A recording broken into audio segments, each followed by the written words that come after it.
Yo, what's happening? Another movie review. Here we go. I was kind of wondering if I should even do a video on this or not, but here we are.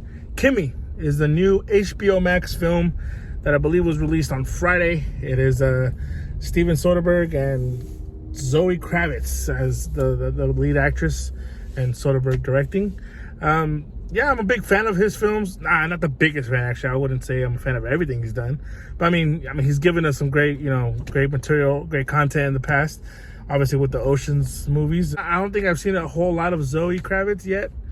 But here we are. Kimi is a new film that deals with this young girl, played by Zoe Kravitz, who has agoraphobia. I believe that's what the name of it is.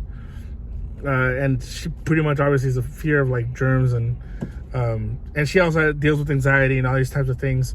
So she works from home as this kind of tech girl who's always on the computer, working for a company. Essentially, in this world, is Apple.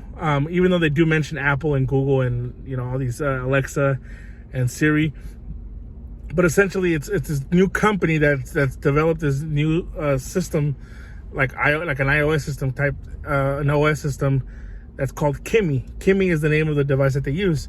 And she works for this company pretty much reviewing and, I guess in a sense, fixing some of the language that they use that comes through to these recordings, errors that were maybe made by the device itself. And that happens to a lot of us, right? You say one thing to Siri and it comes off as something that you didn't want. That the result that you get isn't what you were looking for. It isn't what you asked for. Why? Because Siri didn't hear you well. So what she does is just pretty much fixes these errors. And one day, through one of these recordings, she begins to hear what sounds like a girl getting beat up and getting abused and possibly raped. And then eventually, it sounds like murder. And so now she's in this dilemma of what can she do with this recording. So what ends up happening is it's now requiring her to leave her apartment. So again, a girl who doesn't leave her apartment for anyone, really, for anything, now has to leave to pretty much solve this case and see what's going on, with the help of obviously the people that work in the company, and hopefully eventually the FBI. So we have this film now where it's kind of a drama with some action in it, and yeah, I like the style of this film for sure. The way it's filmed, I thought it was pretty interesting. The moment that she does leave the house, the apartment, you could tell something changes, and the way that it's recorded, and the camera angles that they use, and the type of, I don't know, maybe the type of camera they use as well. Which I actually kind of dug. It made me feel uncomfortable, honestly, because essentially I think that's what they want you to feel. She's a girl who is uncomfortable being in public, and there's these angles that they use when they're following her around, and it kind of makes you feel like, okay, like you're almost walking in her shoes as well. And I actually really, really enjoyed that part. I thought the main performance here, first of all, as well, Zoe, I thought she did a great job. I mean, she is the center focus of this movie. There's other characters in the film, but I felt like she was definitely the best. She's the main person in the film, and yeah, I thought she did a great job portraying what it's like to live in this, and with that, I guess, with that condition. And yeah, I really enjoyed her in this film very much.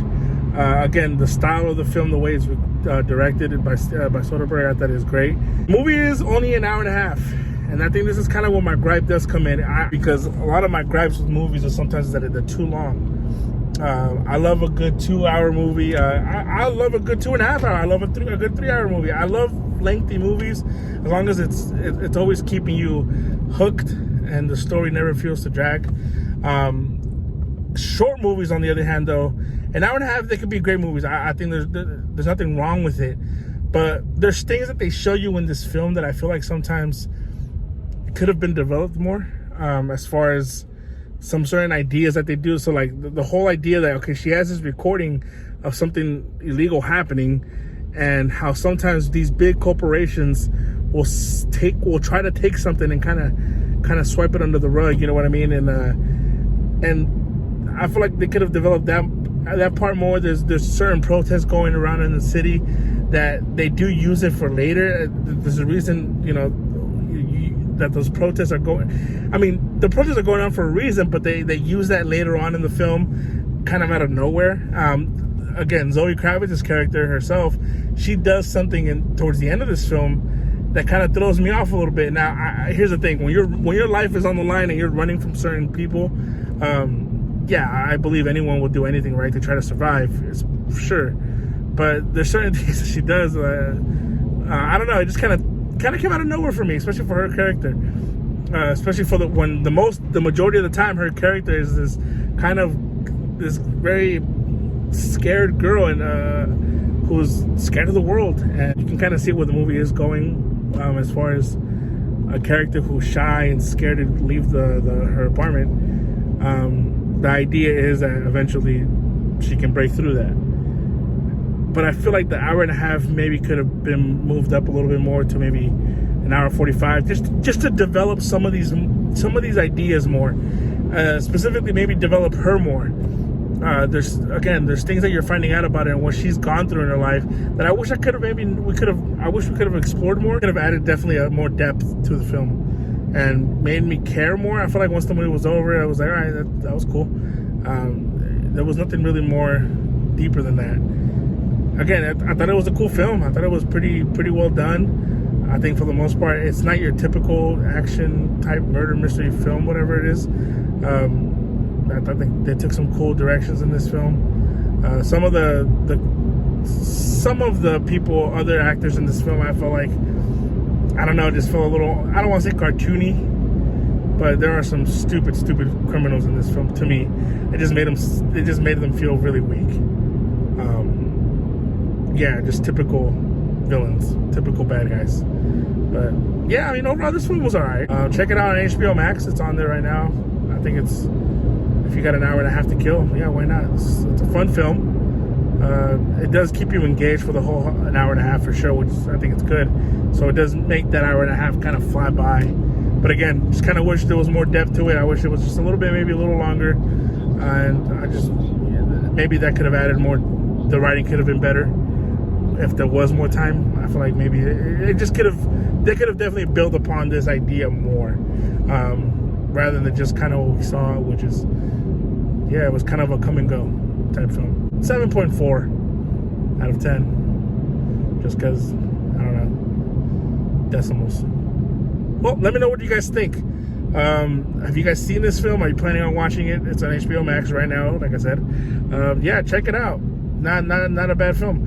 If you like this video, please like, subscribe, comment, share. Do what you gotta do to help me, man. That'd be dope. I plan on doing, obviously, more reviews. More videos will be coming along. Check out more of my videos that are already on here. I got a couple lists and stuff like that. That's pretty cool. Yeah, we're in February. You know, some of these films that are coming out, they're not always going to be the greatest, but yeah, why not? Decided to watch Kimi. Check it out. Thanks, guys, as always, and for the support for those of you who do support me. I appreciate it, and let me know if my opinion sucks. Peace.